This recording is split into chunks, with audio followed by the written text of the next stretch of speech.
Hi guys, welcome to my YouTube channel once again. So इस video में मैं discuss करूँगा कि कैसे मैंने अपना यूपीएससी का जो मेंस का एग्ज़ाम था उसमें GS2 में 113 मार्क्स पाए। So 113 marks was quite a decent score in UPSC mains. So मैं आपके साथ वो स्ट्रैटेजी शेयर करूँगा जो कि मैंने यूज़ किया और जिससे कि मेरे इतने मार्क्स आए हैं, है ना।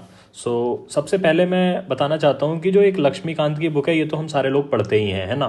तो लक्ष्मीकांत की बुक आप प्रीलिम्स के लिए पढ़ते ही हो, तो जब प्रीलिम्स के लिए पढ़ते हो तो आप सारे फैक्ट्स याद करके रखते हो, है ना। तो प्रीलिम्स के जस्ट बाद आप मेंस के लिए जाते हो तो उन फैक्ट्स को कोशिश करो रिकॉल करने का, और जब आपने एक बार कर लिया तो उनको यूज़ करो अपने आंसर राइटिंग में। उसी सेम नॉलेज को यूज़ करना है हमें मेंस की आंसर राइटिंग में। और इसके बारे में बता दूं तो लक्ष्मीकांत का नॉलेज जो है आप गेन करोगे ना, ये आपका इंट्रोडक्शन, आपके आंसर के और आपके कंक्लूजन्स, इनको अच्छा बना सकता है बस, है ना। इससे ज़्यादा आपको लक्ष्मीकांत का हेल्प मुझे नहीं लगता कि मुझे मेंस में हुआ था, क्योंकि मेंस के जो टॉपिक्स होते हैं या फिर जो क्वेश्चंस होते हैं वो बहुत ज़्यादा करंट बेस्ड होते हैं। GS2 में अगर हम देखें तो लक्ष्मीकांत से बेसिकली मुझे क्या याद रहता था, कोई भी आर्टिकल्स अगर याद रह गए, ठीक है, कोई आर्टिकल्स हैं या फिर कुछ स्टैंडर्ड क्वेश्चन है जैसे जिसमें पूछ लिया कि फाइनेंस कमीशन है तो फाइनेंस कमीशन का अपॉइंटमेंट कैसे होता है, या NCBC का क्या फंक्शन है, या फिर NHRC का क्या फंक्शन है। तो वो स्टैटिक पार्ट अगर क्वेश्चन का, बेसिकली किसी भी क्वेश्चन का एक पार्ट, फर्स्ट पार्ट जो होता था वो लक्ष्मीकांत के नॉलेज से एड्रेस हो जाता था। लेकिन एट द एंड आपको क्या करना है कि करंट बेस्ड है तो इशू बेस्ड तैयारी करनी है GS2 के लिए। जो भी इशू आएगा उस इशू पे कैसे नोट्स बनाने हैं ये मैं आगे आने वाली स्लाइड में डिस्कस करूंगा। तो आपको इशू बेस्ड तैयारी जब आप करोगे ना तो ये पेपर टैकल करना थोड़ा ईजी हो जाएगा। अब बात आती है अगला कि मैंने आर्टिकल्स को यूज़ किया था पेपर्स में। हाँ, मैंने बिल्कुल किया था, इंट्रोडक्शन में यूज़ किया था, अपने आर्ग्यूमेंट्स में भी मैं आर्टिकल्स को मैंशन करता था। जैसे कि अगर कोई भी है कि 7th शेड्यूल है तो 7th शेड्यूल में क्या है, डिस्ट्रीब्यूशन ऑफ पावर्स हैं, ठीक है, तो उससे रिलेटेड जितने भी आर्टिकल्स हैं, अमेंडमेंट के जो आर्टिकल्स 368, तो ये सारे आर्टिकल्स मैंने याद किए थे। ऑर्डिनेंस मेकिंग पावर 1 2 3, तो ये सारे आर्टिकल्स आपको याद करने और इनको यूज़ करना है। अब बात आती है कि क्या सारे आर्टिकल्स याद करने हैं, तो मेरा आंसर रहेगा नहीं, सारे आर्टिकल्स आप याद मत करो, क्योंकि वो ना तो पॉसिबल है और ना ही रिक्वायर्ड है इस एग्जाम के लिए। तो यहाँ पे मैंने क्या किया था, एक रिवर्स इंजीनियरिंग अप्लाई की। तो इसमें मैंने क्या किया कि जो मॉक पेपर्स में देता था मेंस से रिलेटेड, जब भी मैं मॉक पेपर सॉल्व करता था तो मेंस के मॉक पेपर्स के टाइम कुछ कुछ क्वेश्चंस आते थे, तो उन क्वेश्चंस को मैं देखता था कि क्या इस क्वेश्चन में, क्योंकि मैंने ये देखा है कि मेंस के जो पेपर्स होते हैं ना किसी भी इंस्टीट्यूट के या फिर कुछ भी, तो वो थीम्स आपके रिपीट हो जाते हैं, मतलब थीम वाइज रिपीटेशन होता है, क्योंकि मेंस के मॉक पेपर्स और मेंस का पेपर में जो थीम्स रिपीट होते हैं, तो मैं उन्हीं मॉक पेपर्स के थ्रू आर्टिकल्स याद कर लेता था। फॉर एग्जाम्पल मॉक पेपर में अगर ऑर्डिनेंस पे क्वेश्चन आया है, ठीक है, ऑर्डिनेंस पे क्वेश्चन आया तो मैं एक लिस्ट बना लूंगा ऑर्डिनेंस से रिलेटेड आर्टिकल्स 1 2 3 या फिर 2 1 3, जो ये जो आर्टिकल्स हैं ये सारे मैं याद कर लूंगा। जो भी अपना ऑर्डिनेंस से रिलेटेड आया, अगर कोई कंटेम्प्ट ऑफ कोर्ट पे आया हुआ है तो कंटेम्प्ट ऑफ कोर्ट पे क्वेश्चन आया तो इससे रिलेटेड आर्टिकल में ढूंढ लूंगा, या फिर मॉडल आंसर्स में होंगे। तो इस तरह रिवर्स इंजीनियरिंग करते हुए मैंने कुछ लिमिटेड ही आर्टिकल्स याद किए थे और ये आर्टिकल्स यूज हो गए थे, क्योंकि जैसा कि मैंने कहा टॉपिक्स वो मोर और लेस सेम ही होते हैं। तो इस तरह आप आर्टिकल्स को टैकल कर सकते हो। फिर उसके बाद मैंने एक कॉम्प्रिहेंसिव लिस्ट बनाई थी जजमेंट्स की और कमिटीज़ की, तो इसको मैंने एक टेबल के फॉर्म में बना लिया था कि किस जजमेंट में क्या क्या चीज़ बातें हुई थी, तो इनको मैंने याद कर लिया था कि, और इनको टॉपिक वाइज मैंने बनाया था। फॉर एग्जांपल अगर मैं सिडिशन पढ़ रहा हूँ तो सिडिशन से रिलेटेड कौन कौन से जजमेंट्स हैं, तो केदारनाथ सिंह केस में क्या हुआ, ठीक है। तो इस तरह जो भी जजमेंट्स थे उनसे रिलेटेड मैंने सारे के सारे टॉपिक और उससे रिलेटेड जजमेंट और उन जजमेंट्स में क्या कहा गया वो चीज़, और मैं एग्जैक्टली रेप्लिकेट नहीं करता था कि जजमेंट में क्या बोला गया है, बस उसको समझ लेता था कि क्या चीज़ बोली है उन्होंने और उसको अपने वर्ड्स में वहाँ पे रिप्रोड्यूस कर देता था क्वेश्चन के आंसर में। तो ये स्ट्रैटेजी मुझे काफ़ी काम की, है ना। तो इस स्ट्रैटेजी ने मुझे हेल्प किया कि अपने आंसर्स को बहुत ज़्यादा ऑब्जेक्टिव बनाने के लिए, वैल्यू ऐड करने के लिए उनमें। अब उसके बाद आता है कि जो ये क्वेश्चंस होते हैं अपने बॉडीज से रिलेटेड, कि CBI है, इस बार कंपटीशन कमीशन ऑफ इंडिया आया था, तो इन सब बॉडीज से रिलेटेड मैंने एक पैटर्न बना लिया था। लाइक इसमें थोड़ा सा मैंने एक शॉर्टकट अपनाया था कि एक हर बॉडी की कुछ सिमिलर ही समस्याएं होती हैं, जो भी चैलेंजेस होते हैं वो सिमिलर होते हैं। जैसे कि मैं एक कीवर्ड यहाँ पे यूज़ करता था 3F का, जो कीवर्ड होता है सब आप में से बहुत लोगों को पता होगा। तो 3F से क्या मतलब होता है, किसी भी बॉडी में क्या समस्या होती है, फंड की समस्या होती है, फंक्शंस की समस्या होती है कि वेल डिफाइंड फंक्शंस नहीं है, फंक्शनरीज की समस्या होती है। फंक्शनरीज की समस्या से क्या पता लगता है कि वहाँ पे ह्यूमन रिसोर्स प्रॉपर नहीं है जो कि उस बॉडी को इफेक्टिवली रन करने में हेल्प कर पाए। हर बॉडी से रिलेटेड कुछ कुछ डेटा मैंने कलेक्ट कर लिया था, हर बॉडी से नहीं लेकिन बहुत ज़्यादातर बॉडीज से, कि क्या उन बॉडीज़ की परफॉर्मेंस है, कितना उसमें कितने ह्यूमन रिसोर्स की कमी है। जैसे फॉर एग्जांपल ये बॉडीज़ की बात हो रही है, लेकिन मैं एक आपको एग्जांपल देता हूँ। फॉर पुलिस है, तो पुलिस से रिलेटेड अगर कोई भी क्वेश्चन आएगा क्रिमिनल जस्टिस सिस्टम में, तो मैंने इसमें डेटा इकट्ठा किया था।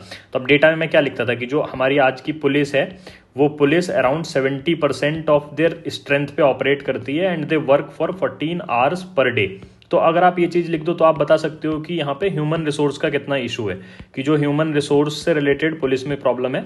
तो आप एक पॉइंट लिख रहे हो, उसको सब्सटेंशिएट कर दोगे। तो इस तरह आप डेटा कलेक्ट करो बॉडीज से रिलेटेड और उसको प्रैक्टिस करो मॉक आंसर्स में लिखने की, तो इससे आपका वैल्यू ऐड हो सकता है। फिर क्या होता है कि वही मैंने जो आपको बताया कि डेटा को यूज़ करो, और तरह से कैसे आप डेटा यूज़ कर सकते हो। तो इसमें जैसे कि पार्लियामेंट वाले क्वेश्चंस में था, तो मैंने लिखा कि 75% ऑफ बजट जो था वो बिना किसी डिस्कशन के पास हुआ, तो एक ये डेटा हो गया। फिर 15th लोकसभा में 75% बिल्स जो थे वो कमिटीज़ को पास होते थे, 16th लोकसभा में ये घट के 25% रह गए। या फिर आप देखो ऑर्डिनेंस पे कोई डेटा था, मुझे अभी एग्जैक्टली याद नहीं है, लेकिन ऐसा था कुछ कि पिछले 6 साल में अराउंड 11 ऑर्डिनेंसेस पर ईयर पास हुए हैं। तो 11 ऑर्डिनेंसेस पर ईयर अगर पास हुए हैं तो ये क्या होता है, ये लेजिस्लेचर का रोल अंडरमाइन कर रहा है। तो इस तरह के डेटाज आप कलेक्ट करके रखो और इनको रिप्रोड्यूस करो एग्जाम्स में अपने आंसर्स में, तो ये भी आपके आंसर्स में वैल्यू एडिशन करेगा GS2 को लेके अगर मैं बोलूँ। फिर एक आता है कि पेरिफेरल टॉपिक्स जो हैं, जैसे सोशल इशूज़ हैं, इससे रिलेटेड जो भी टॉपिक्स हैं उनको कैसे किया जाए, वल्नरेबल सेक्शन से रिलेटेड जो स्कीम्स हैं उनको कवर कैसे किया जाए। तो इसके लिए मैंने एक बहुत ही सिंपल चीज़ फॉलो की थी कि सिलेबस में जो भी कीवर्ड्स लिखे हुए हैं इन टॉपिक से रिलेटेड, राइट, उनको गूगल किया, उसके आगे लिख दिया UPSC जो भी टॉपिक है, और जो भी पहला लिंक आया उस लिंक को खोला मैंने और उससे एक फ्रेमवर्क तैयार कर लिया। हर टॉपिक का एक फ्रेमवर्क अपने नोट्स में मैंने तैयार कर लिया और इन नोट्स को फिर मैं ऐड ऑन करता गया अपने जो करंट अफेयर्स के नॉलेज है। जैसे डेली जो मैं न्यूज़पेपर पढ़ रहा हूँ, तो न्यूज़पेपर को पढ़ने में जो भी वैल्यू एडेड मटेरियल आता है किसी भी टॉपिक से रिलेटेड, फॉर एग्जांपल अगर मैं एल्डरलीज से रिलेटेड पढ़ रहा हूँ, है ना, एल्डरलीज एक वल्नरेबल सेक्शन अगर मैं मान के चलूँ, इनसे रिलेटेड मैंने डेटा इकट्ठा किया, जो भी एक फ्रेमवर्क बना लिया। अब इससे एल्डरलीज से रिलेटेड कुछ आएगा अगर न्यूज़ में, जैसे कि कल के न्यूज़पेपर में था, कल न्यूज़पेपर में जो था कि केरला गवर्नमेंट है, Kerala government is thinking to make a dedicated body for the elderlies. अब यहाँ पे ही उन्होंने डेटा भी दिया था कि केरला में 36% जो पॉपुलेशन है वो एल्डरलीज की हो जाएगी, सॉरी 25% पॉपुलेशन एल्डरलीज की हो जाएगी बाई 2036, लेकिन अगर आप नेशनल एवरेज देखोगे तो वो 15% होगा 2036। तो इस तरह के डेटाज को आप कलेक्ट करो और इनको मेमोराइज करो और इनको फिर यूज़ करो, अपने नोट्स में ऐड करो, जो आपने नोट्स बना रखे हैं एक पर्टिकुलर फ्रेमवर्क के साथ जो कि आपको गूगल करने पे मिले हैं। फिर IR में मैं बताना चाहूँगा 4 क्वेश्चंस होते हैं if I am not wrong, 2 10 marker 2 15 marker. तो इसमें मैं कंप्लीटली मेंस 365 पे रिलाई किया था और इनका फ्रेमवर्क बना लिया था। इसमें भी मैंने डेटा को इंक्लूड किया था, डेटा को मेमोराइज किया कि बायलैटरल ट्रेड कितना है, कितना इन्वेस्टमेंट कोई कंट्री कर रहा है, ठीक है, कोई अगर पर्टिकुलर उनके बीच में कुछ एक डेवलपमेंट प्रोजेक्ट अगर चल रहा है, जैसे IMT प्रोजेक्ट है, या फिर बांग्लादेश के साथ जो हमारी पाइपलाइन वाला था, फ्रेंडली पाइपलाइन वाला प्रोजेक्ट था। तो ये सारे डेटा, ये सारे एग्जाम्पल्स मैंने याद कर लिए और इनको मैंने कोशिश की कि इसको यूज़ कर सकूँ। जैसे डायस्पोरा पे अगर क्वेश्चन है तो डायस्पोरा का पॉपुलेशन कितना है इंडिया का, मिडिल ईस्ट में कितना है ये देख लो आप, अमेरिका में कितना है ये देख लो, क्योंकि ये इंपॉर्टेंट कोर थीम्स हैं जहाँ पे क्वेश्चन आ सकते हैं कि US से रिलेटेड आ सकता है, आपका मिडिल ईस्ट से रिलेटेड आ सकता है, क्योंकि हम ऑयल इम्पोर्ट करते हैं वहाँ से। तो इस चलते मैंने IR की तैयारी इस तरह कर ली थी।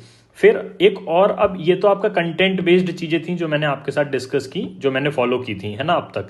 एक बहुत इंपॉर्टेंट पार्ट जो मैंने पाया इसमें कि थोड़ा सा कंटेंट अगर आप भूल भी रहे हैं वहाँ पे, क्योंकि बहुत ज़्यादा आप रिप्रोड्यूस नहीं कर पाते हैं वहाँ, तो एक जो ग्राउंड रूल है जो कि आपको कभी भी ब्रीच नहीं करना है, ना सिर्फ GS2 के पेपर में बल्कि किसी भी GS के पेपर में, वो ये है कि आपको पेपर सारे कंप्लीट करने हैं। इसकी प्रैक्टिस करनी है बहुत ज़्यादा पेपर कंप्लीट करने की, आपको एक्चुअल पेपर से पहले मॉक्स में प्रैक्टिस करनी है ये। और पेपर कैसे कंप्लीट होगा इस पे मैं एक वीडियो बना चुका हूँ, ये आप नीचे जाके प्लेलिस्ट में देख सकते हैं।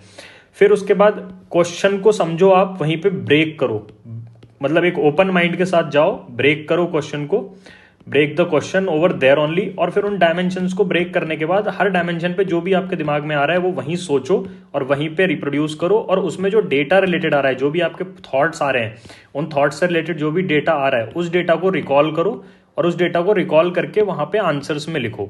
तो ये बहुत ज़रूरी है। लाइक आप कभी भी ये उल्टा मत जाओ कि हमें पहले क्या कोई टॉपिक पढ़ा और उससे रिलेटेड मुझे क्या पता है वो वहाँ लिखा है। लाइक आपको समझना पड़ेगा कि क्वेश्चन ने उस टॉपिक को किस कॉन्टेक्स्ट में पूछा है, और जिस कॉन्टेक्स्ट में पूछा है उस कॉन्टेक्स्ट में आपको अपने वही नोट्स जो आपने किसी और कॉन्टेक्स्ट में बनाए होंगे उन नोट्स को थोड़ा सा चेंज करना पड़ेगा, मोल्ड करना पड़ेगा, और उनको उस क्वेश्चन की डिमांड के हिसाब से आपको एड्रेस करके वहीं पे मेंशन कर देना है। तो ये एक ग्राउंड रूल है जो आपको कभी भी ब्रीच नहीं करना है। Like you have to answer what has been asked in the question and not what you know about the question.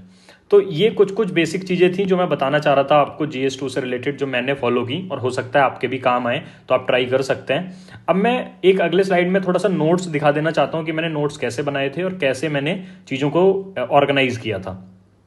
तो अब देखो मैं क्या करता था, इशू बेस्ड, जैसा कि मैंने कहा। तो सबसे पहले GS2 का सिलेबस है, तो GS2 जिन जिन टॉपिक्स में डिवाइडेड है मेंस के सिलेबस में, उस हिसाब से मैंने बांट लिया है इसको यहाँ पे। अब जब भी कोई टॉपिक आता था तो उस टॉपिक को मैं सोचता था कि मेरे सिलेबस के किस पार्ट में है या फिर मेरे नोट्स के किस पार्ट में है, तो मैं वहां जाके इसको ऐड कर देता था। तो अब जैसे सेक्शन 69A है, ऐसे कोई भी टॉपिक हो सकता है यहाँ पे, ये मैंने बस एक सैंपल टॉपिक लिया है। तो आप ये कोई भी टॉपिक हो सकता है, इसको आप फिर कुछ कुछ क्वेश्चंस आप ढूंढ लो कि भाई सेक्शन 69 है, इसके लीगल प्रोविजंस क्या है, कंट्रोवर्शियल प्रोविजंस क्या है, जुडिशरी ने इस पे क्या बोला है, इशूज क्या है इससे रिलेटेड, नीड क्या है और वे फॉरवर्ड क्या है। ये फ्रेमवर्क आप हर इशू का अपना लो, तो ये आपका GS2 के नोट्स प्रिपेयर हो जाएंगे। ये मेरे को लगता है कि यही तैयारी सबसे सही हो सकती है इस केस में।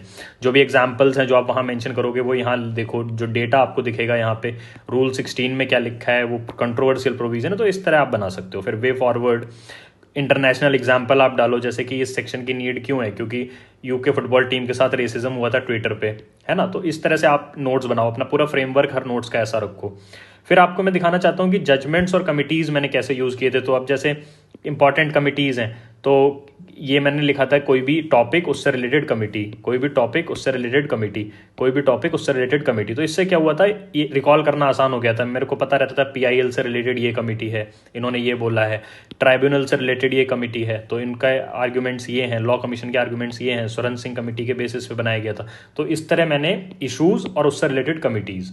फिर सेम मैंने किया था जजमेंट्स के साथ। जैसे अब आप देखो, कोई भी इशू उससे रिलेटेड जजमेंट्स, कोई भी इशू उससे रिलेटेड जजमेंट्स, ये हर एक इशू उससे रिलेटेड जजमेंट्स। सेडिशन है, सेडिशन में केदारनाथ सिंह केस में क्या बोला गया, बलवंत सिंह में क्या बोला गया, P. अल्वी केस में क्या बोला गया, और इन सबको मैंने एज इट इज़ याद कर लिया था और इनको बहुत ज़्यादा रिवाइज किया, तो ये रिकॉल हुए थे एग्जाम में। और एग्जैक्टली अगर आपको याद नहीं भी रहते हैं ये, तो इनका जो क्रक्स आइडिया अगर याद है ना आपको, हर केस के पीछे क्रक्स आइडिया क्या था कि उन्होंने क्या बोला था।